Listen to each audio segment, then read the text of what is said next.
நம்முடைய உரிமைகளை பாதுகாக்கக்கூடிய ஒரு தேர்தல். எப்படி ஆங்கிலேயர்கள் காலகட்டத்திலே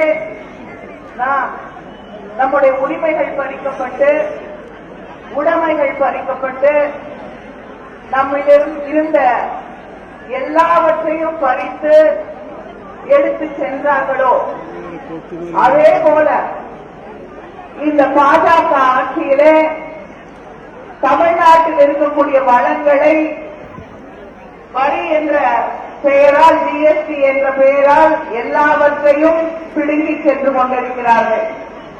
அதே போல மாநில உரிமைகளை கொஞ்சம் கொஞ்சமாக ஒவ்வொரு சட்டத்தின் வழியாக சிதைத்துக் கொண்டிருக்கிறார்கள். நம்முடைய சுயமரியாதையை, நம்முடைய மொழியை, நம்முடைய இனத்தை, நம்முடைய மாண்புகளை அவர்கள் கொஞ்சம் கொஞ்சமாக கொச்சைப்படுத்திக் கொண்டிருக்கிறார்கள். மக்கள் ஒற்றுமையாக வாழ்ந்து கொண்டிருக்கக்கூடிய சமூகங்களிலே அரசியல் லாபத்திற்காக பாஜக ஆட்சி மக்களிடையே பிரச்சனைகளை உருவாக்கி அவர்களை பிரித்து அங்கு இருக்கக்கூடிய மக்கள் நிம்மதி இல்லாமல் தவிக்கக்கூடிய ஒரு சூழலை உருவாக்கி இருக்கிறார்கள்.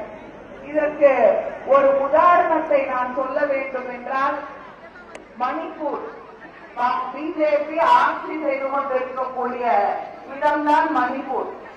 அந்த மணிப்பூரிலே 2 இனக்குழுக்களுக்கு இடையே பிரச்சனையை தூண்டி அந்த இருவரும் ஒருவரை ஒருவர் தாக்கி துப்பாக்கிகளால் சுட்டுக் கொண்டு மாறியக்கூடிய அளவுக்கு, வீடுகளை எரிக்கக்கூடிய அளவுக்கு பிரச்சனையை பெரிதாக்கி அடிப்படை தேவைகள் கூட இல்லாத ஒரு சூழலிலே அவர்கள் இருந்து கொண்டிருக்கிறார்கள். நாளைக்கு தங்களுடைய பிள்ளைகளுடைய எதிர்காலமும் வீட்டுக்கு என்னைக்காவது திரும்பி போக முடியுமா முடியாதான்னு தெரியல.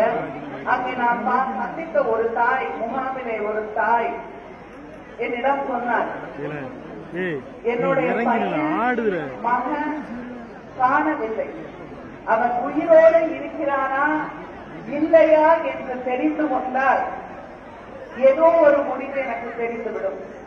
ஆனால் ஒவ்வொரு முறையும் இந்த முகாமுக்குள் யாராவது புதிதாக வந்தால் அது என் மகனோ என்று ஒவ்வொரு முறையும் தவித்து துடித்து ஓடிப்போய் பார்க்கிறேன். ஆனால் அவன் வரவில்லை. இதுதான் அங்க இருக்கக்கூடிய தாயோடைய நிலை.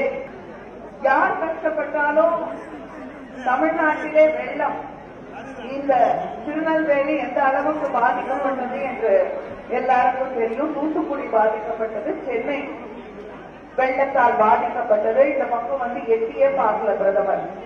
ஆனா தேர்தல் வந்துருச்சுன்னு வாரத்துக்கு 3 நாள், 2 நாளைக்கு ஒரு தடவை, ஒரு நாள் விட்டு ஒரு நாள் என்று